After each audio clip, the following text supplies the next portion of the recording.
Mas isso é um tipo de noção que, se o público tiver, talvez vocês comecem a olhar Valorant de um jeito diferente, inclusive os jogadores. Salve, salve, rapaziada! Esse daqui é mais um vídeo de Café com Valorant. Hoje a gente vai conversar sobre rendimento de jogo. Curte, compartilha, segue o canal. Uma parada que, mano, eu não falo. Por favor, vai nas minhas mídias sociais também, segue também, mano. No Instagram, segue no Twitter. Eu não tenho usado a Twitch, mas se puder seguir lá também. Dito isso, vamos começar o vídeo. O Saci falou uma parada em live no jogo da Next contra a Fury Academy. Eu até suspeitei que a Fúria ia fazer um 3-1, né? Meio que já suspeitar desse round rápido. Porque jogar somando contra um Yoru lutado na B, cara, é muito difícil. Agora que a galera não tá jogando mais de Cypher, nem de Vices, é muito complicado de segurar.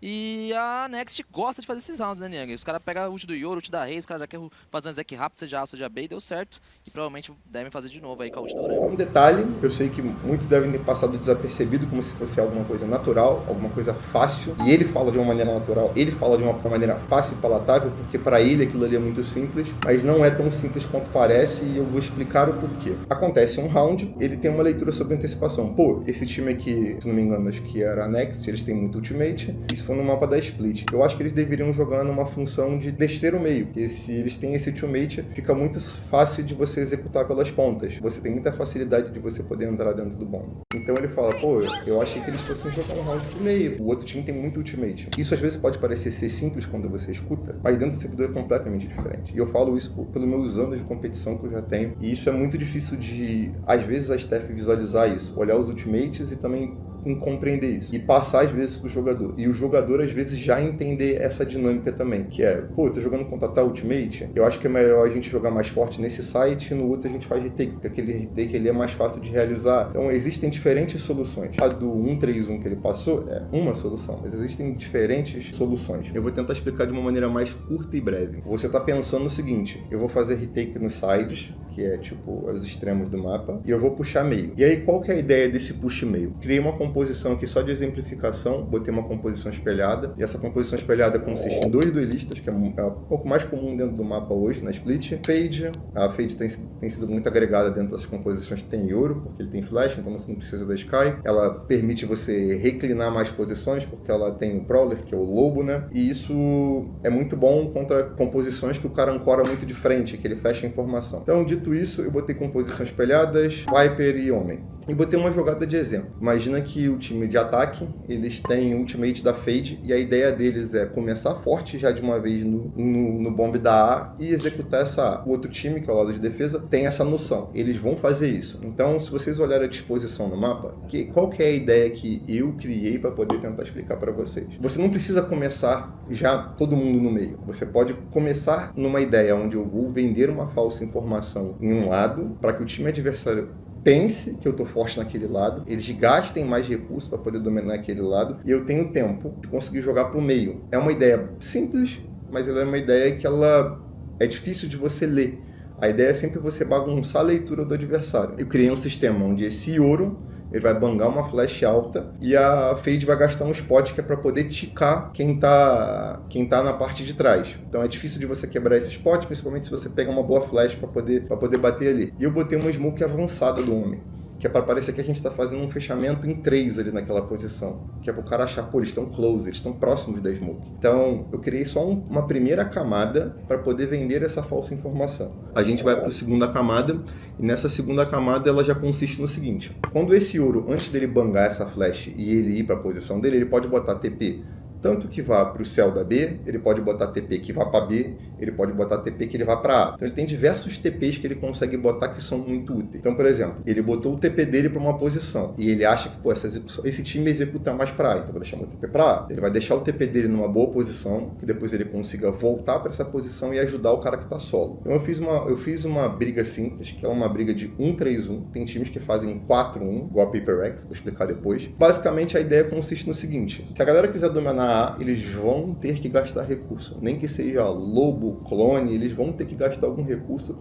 para poder garantir que eles não vão morrer na progressão. Se a minha Fade está solo lá, ela já entendeu que aconteceu alguma coisa forte para aquela posição, ela não vai se suicidar. E aí você vai fazer uma descida meio pensando no pique, que é você matar ou o Lurker, e jogar, ou você vai estar pegando uma volta pro meio, porque pode acontecer de vez de um time só jogar informação na A e fazer volta meio. Aí a ideia ela vai escalar pro seguinte, supunhetando que os caras fossem para A, que era como a gente desenhou a tática. Você só vai costas e você consegue criar diferentes sistemas, que é para você zonear o cara das costas, que é onde tem normalmente menos gente. Quando você entende que um time inteiro executou, o time ele tem espaço de se reposicionar, o lado de ataque eles vão pegar posições que são meio padrões. Pô, esse cara que mira a saída da base, esse cara que está jogando próximo do cotovelo. Enfim, você vai tentar sempre pegar o cara que está jogando mais solo. E esse cara que está jogando mais solo é o cara das costas. Então eu botei um sistema bem simples aqui que a gente vai ver, que é como se quem estivesse no céu, que for o homem que deu o back,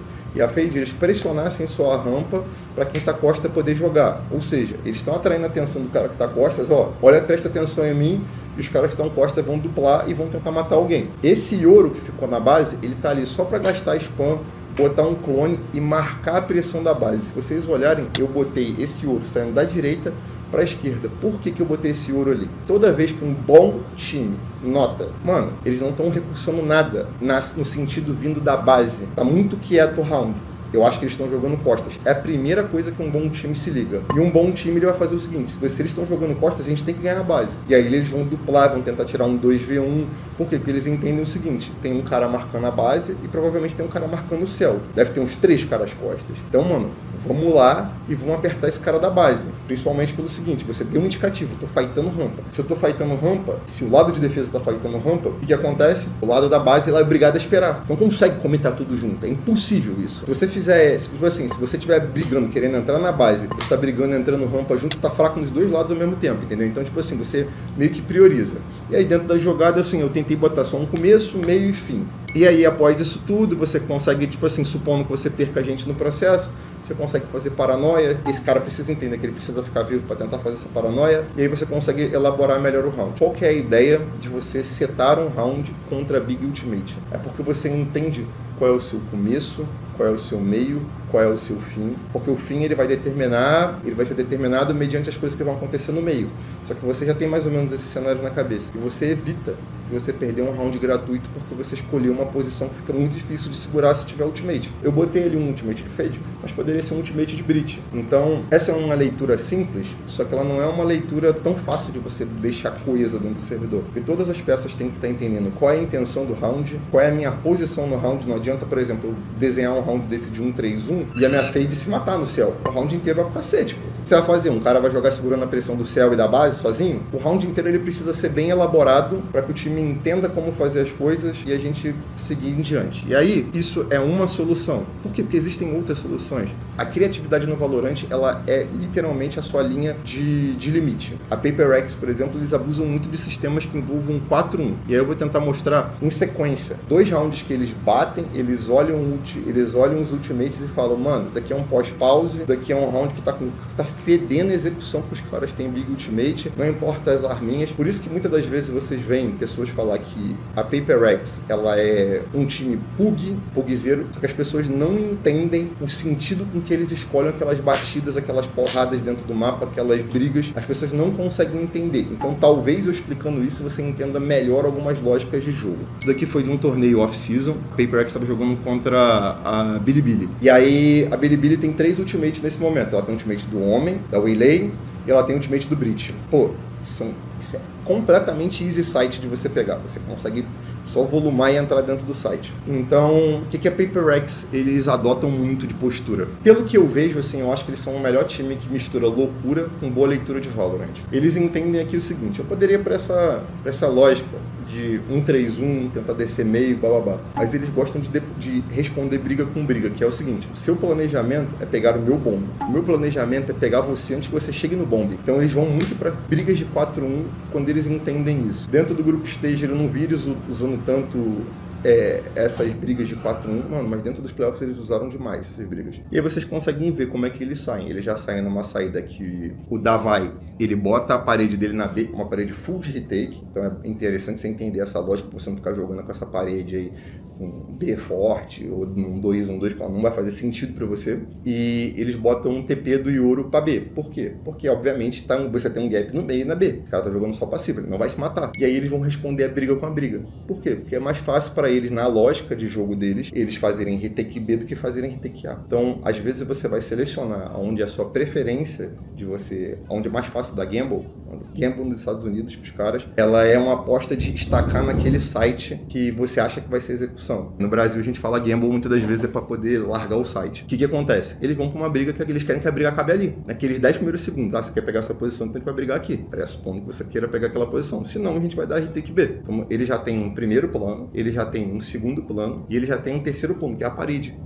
Então, tipo assim, todo o cenário, toda a estrutura de round, ela já é muito bem montada para você ter respostas para as coisas. Eles não querem viver situações aleatórias, eles preferem viver situações caóticas, mas não tão aleatórias. Eles vão fazer essa play 2 vezes seguidas porque o adversário não vai gastar o ultimate. A gente vai estar jogando agora contra um round que tem Full Phantom Vandal e eles vão escolher a mesma coisa. Por quê? Porque o adversário não leu o setup deles ainda, não é tão simples de você counterar. E agora eles vão para uma briga, mano, até o talo. Então, aqui vocês têm uma exemplificação perfeita do porquê existem diferentes variações. Aprender a ser criativo no Valorant é isso. É aprender a tomar escolhas. Muitas das vezes um adversário, um time que está estudando os caras, fala, pô, mano, olha esse 4-1 aqui, que bom, vamos fazer isso daqui. Só que chega dentro do servidor, o cara faz isso só por fazer. Existe uma leitura para o cara estar fazendo isso daqui. Isso daqui é um round escolhido. Existe um momento para estar sendo feito. E aí eles vão lá. HE no respawn, double bombinha e segura essa marimba aqui se pegar alguém. É isso. Ao mesmo tempo que o jogo é simples, o jogo ele envolve complexidade de escolhas. Os caras jogam Valorant no talo, mano. Toda vez que você vê, assim, e sim, mano, mal dizer, acho que é difícil o caster ele ter tempo de estudar muito o jogo e tá narrando ali. Mas muitas das vezes eu vi casters falando que os caras eles eram malucos, que os caras eles eram XYZ, mano, você tá vendo aí, ó. É decisão, mano. É decisão complexa. É decisão de alto nível. Envolve muito planejamento. Então, vamos tentar olhar as coisas de uma maneira um pouco diferente, porque não é tão simples quanto parece. Mais uma vez, essa leitura que o Saci teve ali, ela é uma leitura boa, ela é uma leitura de alto nível. Ele fala disso com uma extrema naturalidade, mas ela não é tão simples quanto, às vezes, ele passa, que é muito natural. E ele sempre tenta fazer o cara que é, tipo assim, muito gente boa. Às vezes ele vê erros grotescos, só que ele não é um cara chato, ele é um cara muito gente boa, ele é um cara que ele não joga a torcida contra. Mas isso é um tipo de noção que, se o público tiver, talvez vocês comecem a olhar Valorant de um jeito diferente, inclusive os jogadores. Então, é isso, mano. Mais uma vez aí, curte, compartilha, segue nas redes sociais aí também, o pai tá duro. E é isso, rapaziada. Compre um bando da Fúria. Tamo junto. Muito obrigado pela atenção. É nóis.